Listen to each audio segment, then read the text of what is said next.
Hi everybody, this is Alchemist 2, and I'm back again with another movie review. I just recently watched A Crown for Christmas, and of course Hallmark is having this huge, extravagant gala event of Christmas movies, and this is just one of many.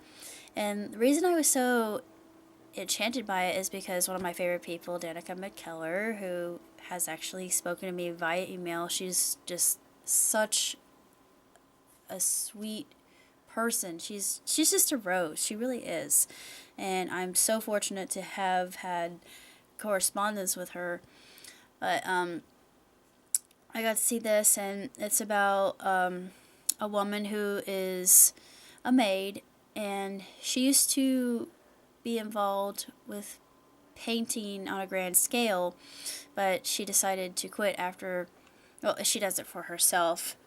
It was because her reviewers didn't really give her higher marks because she was painting for other people rather than for herself, and then she just paints for herself, but she never went to exhibitions ever again. I thought, but her work is absolutely splendid. It's just so stunning and striking, and the color and vibrance, even if it is a winter painting, it shows through her brush strokes. And me being an artist, I can appreciate that. I only draw, though. I don't paint. But I know good art when I see it. And her art was extraordinary. But she becomes... At first she's a bit reluctant and reticent to take upon this new venture to become a governess, and she's thinking like Mary Poppins. And of course I was thinking like Maria in Sound of Music, and there are just so many stories that are similar to that. I don't know if Nanny McPhee. I don't think that Nanny McPhee was, or Matilda. I don't think that she was a governess. I could be wrong because it's been a while since I've seen both the films, and they're still my favorites to this day. But she goes over the pond, and she becomes a governess. And over the course of time, well, at first she meets Theodora,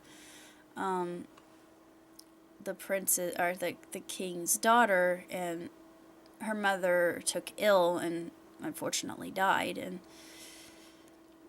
what's so wonderful about this film is, of course, it's a love story, and at first you don't think it's going to have a happy ending, but it does. And it's so satisfactory and just beautiful, and it makes you feel good. And it's a little bit of a tearjerker, and it made me cry a little bit, like most Hallmark films. All the Hallmark films I have seen have always made me weep, and this is no exception. And Danica, she just did a sensational job, and I loved her character.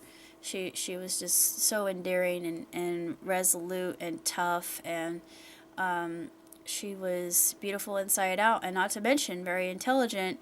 And I love the fact that she incorporated math into it. I just got the biggest kick when she was teaching Theodora about fractions. I thought, just how I learned it through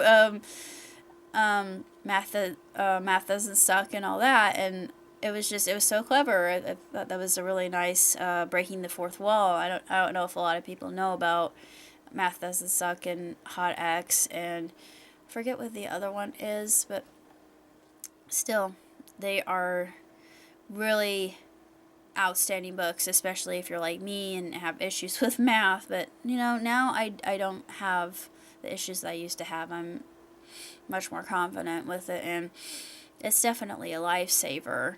The movie in and of itself is just really just marvelous, and it's nothing short of just a fabulous film that will transfix you and just make you believe that miracles are indeed possible, because I know they are.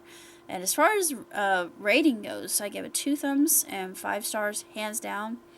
And it was just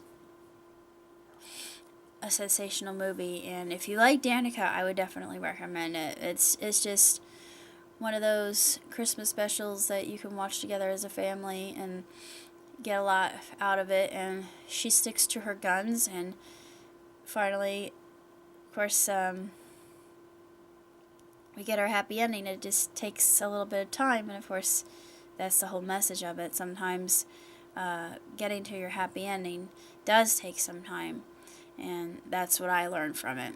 And that's all I have to say. So until next time, live long and prosper. Ciao, Tutti.